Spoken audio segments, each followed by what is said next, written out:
pusit na ano, pusit na may shell sa likod oh. Ang galing. Pusgong. Kalahating pusit, kalahating pagong. Tapos meron pa siyang ano, tuka nung pinakapagong. Ang galing.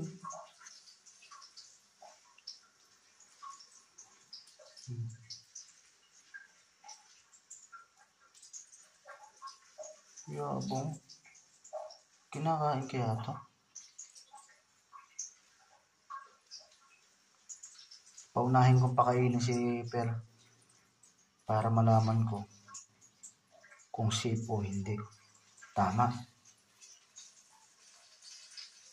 Pagong. Pagong na pusit. Sabi ko, anak ng tawa naman na yan.